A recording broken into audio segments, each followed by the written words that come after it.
Selamlar dostlar, hoş geldiniz. Yepyeni bir videoyla daha karşınızdayım. Bugün sizlerle daha önceden tahmin etmiş olduğumuz Viking medeniyeti geldi. Tahmin ettiğimiz videoda kanalda mevcut. Hatta kartlara da eklerim. Vikingler geldi ama nelerine bakacağız bu videoda derseniz hem Bron'un becerilerine hem Ragnar'ın becerilerine, bu medeniyetle beraber gelecek olan özel birim piyade berserkerların statlarına bakıyor olacağız. Aynı zamanda medeniyetin veriyor olduğu statlarına bakıyor olacağız. Ne oluyor, ne bitiyor? Oyunda ne gibi bir yere sahip olabilirler? Hani geçilir mi medeniyet olarak dönüp hani Viking olunabilir mi? Neye göre olunur, neye göre olunmaz? Bunların hepsini konuşacağımız bir video olacak.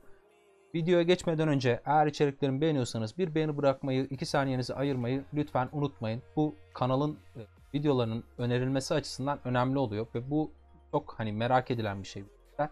Hani birçok dostumuzun ulaşmasını sağlayabileceksiniz bu yolla. Ve Bron'a geçelim dostlar. Şimdi Bron çizim olarak zaten çok tatlı olmuş. Gayet hani Viking havasını yansıtabilmişler. Becerilerine baktığımızda da durum o kadar güçlü görünüyor mu? Birazcık bunlardan konuşalım. Yetenek ağacı olarak piyade, işgal ve beceri olarak gelmiş durumda. İlk becerisi de 500 hasar faktörü uyguluyor ve hedef aldığımız kıtanın aldığı beceri hasarını 3 saniye boyunca %10 arttırıyor. İkinci becerimiz, bu arada ilk beceri 1000 öfke gereksinimiyle kullanılıyor. Burada yazmadığına bakmayın. İkinci becerimiz şehirlere saldırırken %15 saldırı artışı kazandırıyor bize.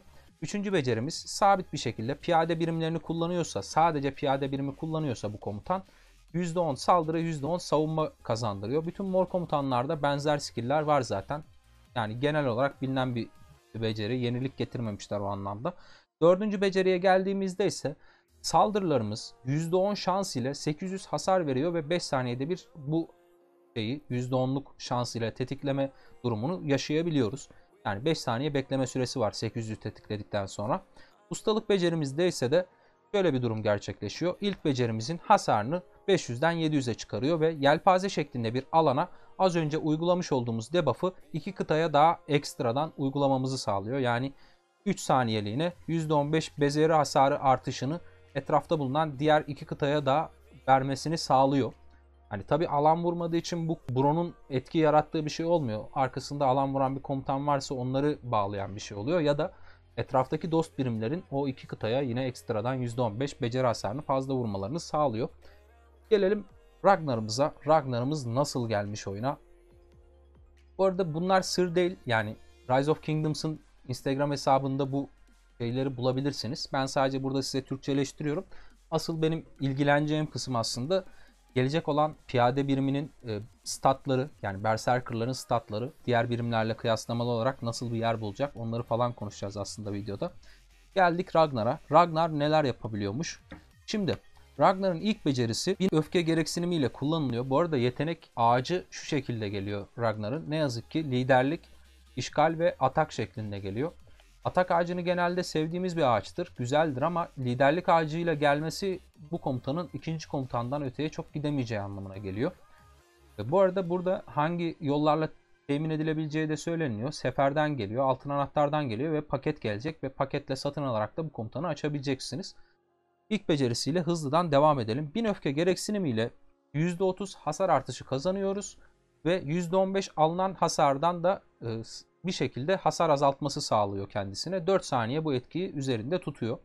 Yani %30 daha fazla hasar verirken %15'te daha az hasar almasını sağlıyor. Hasar kelimesini unutmayın, daha önce de söylemiştim. Beceri hasarı, normal saldırı hasarı, karşı saldırı hasarı, işte bu hepsini kapsayan bir terim. Yani oyundaki bütün hasar faktörlerini kapsayan bir terim. Bunu unutmamak lazım.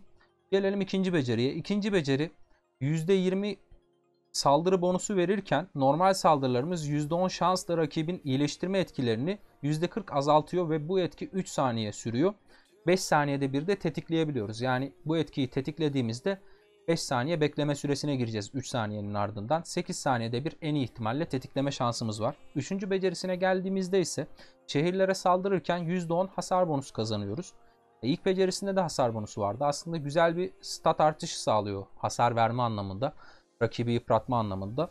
Defansif komutanların arkasında çok yüksek hasarlara çıkmayı sağlayabilir ama yapısı gereği defansif komutanlar da çok iyi hasarlar veremediğinden dolayı birazcık tercih anlamında sıkıntılı bir noktaya itiyor bu komutanı. Nasıl bir kullanım alanı olacağını zamanla göreceğiz ama hani direkt sade salt hasar komutanlarıyla kullansanız bu sefer çok kırılgan olacaklar. Çok fazla hasar vuracaklar. Tanki komutanların arkasına koysanız, mesela bir Saladin'in arkasına koysanız hasarı da çok sınırlı kalacak bu sefer de.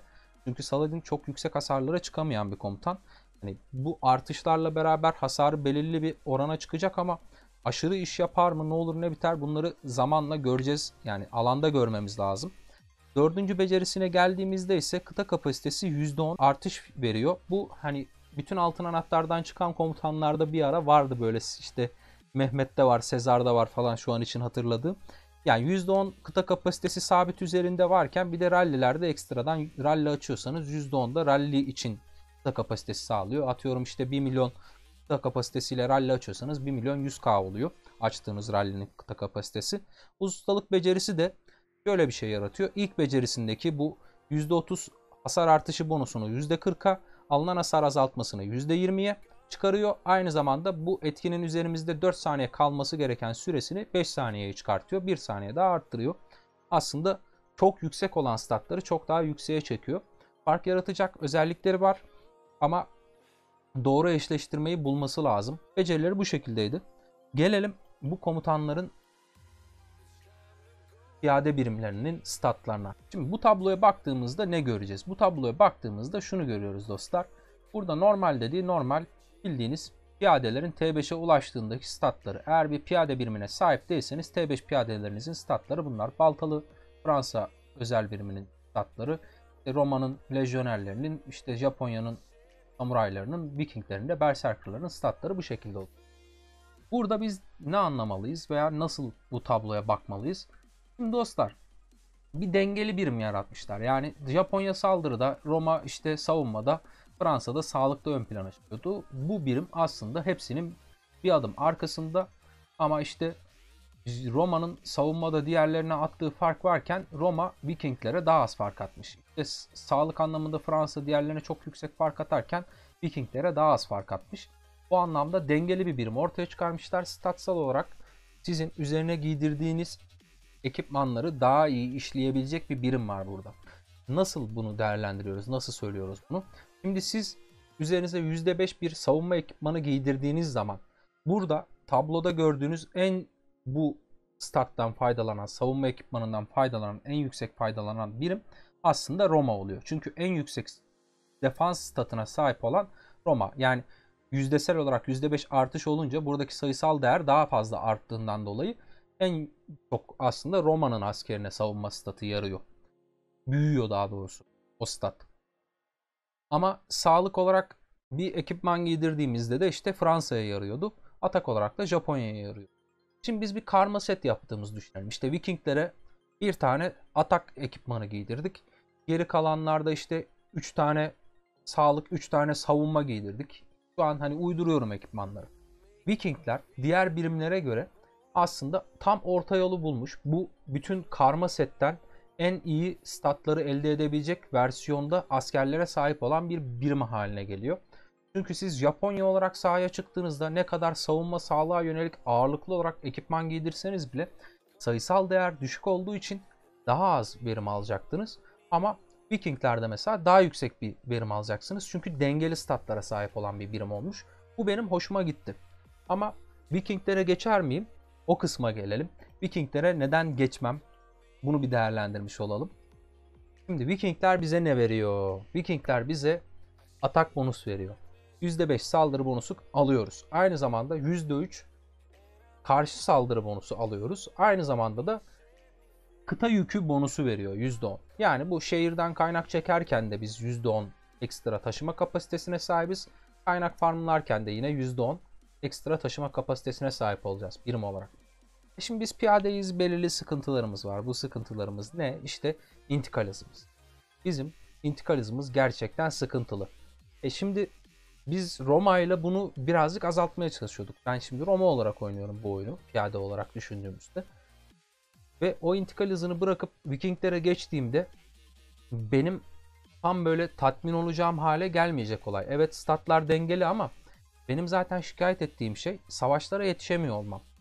Yani adam kaçmak isterse çok rahatlıkla kaçıyor. Ve aynı zamanda ben kıtamı yenileyip tekrar savaşa dahil olana kadar hani intikal hızımın az olmasından dolayı çok fazla süre geçebiliyor. Mesela bir süvari benden daha fazla savaşın içerisinde kalabiliyor. Çünkü adamın kıtasını şehrine geri çekip yeniden sokması veya savaşın olduğu bölgeye göndermesi çok daha hızlı cereyan ediyor. Fırsat eşitliği olmuyor kill kasma açısından, savaşın içerisinde kalma açısından. Ben bu durumdan dolayı Vikinglere geçmeyi düşünmüyorum. Hata ve counter hata medeniyetten gelen anlamda çok beni etkilemedi. Yani medeniyet statları beni etkilemediği için bunu söylüyorum.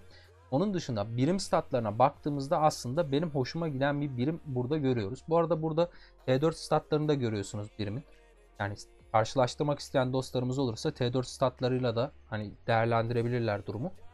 Ama ben medeniyet statlarını beğenmediğim için ne yazık ki bu birimi tercih etmeyeceğim piyade olarak. İlerleyen günlerde yarın öbür gün işte Attila Take'da kasarsam ve Attila Take'dan olduğunda da hani karma birim oynayacağım için ister istemez ya Fransa'ya geçmem gerekecek ya da işte bir Almanya gibi ya da Bizans gibi bir süvari birimine geçmem gerekecek. O yüzden de çok uzun soluklu bir piyadeye yönelik bir düşüncem yok. Şu an içinde Vikinglere geçmek adına bir 10k cevher harcamayı da düşünmüyorum.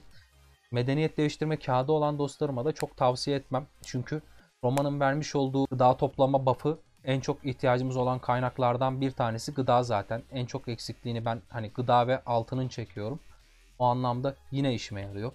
İntikal hızı %5 vermesi yine piyadenin bütün hani ihtiyaçlarını karşılayan şeylerden bir tanesi. Bir de savunma bonus veriyor. Zaten savunma sağlık statı bizim en çok sevdiğimiz statlar bunlar oyunda. Keşke sağlık verseydi Roma. Hiç kimse bir şey seçmezdi. Piyade olarak başka bir şeye gitmezdi muhtemelen. Ama durum bu şekilde. Benim medeniyetin durumuyla ilgili değerlendireceklerim bu kadar gibi görünüyor. Bir de şeye değinelim son olarak. Son bir şehir teması daha geliyor bu medeniyetlerle birlikte. Bu şehir teması da %5 skill damage verecek. Yani beceri hasarı bonusu verecek ve aynı zamanda %5 barbarlara yönelik hasar bonusu verecek. Ama süvari hatanı %10 düşürecek. Bunu da söylemiş olalım dostlar. İzlediğiniz için teşekkür ederim. Eğer içeriklerimi beğeniyorsanız bir beğeni bırakıp kanala abone olabilirsiniz. Bu arada şu gördüğünüz şey de Ragnar'ın satın alım paketi. Haberiniz olsun. Tekrar yeni bir videoda görüşene dek hoşça kalın. Kendinize iyi bakın. Bay bay.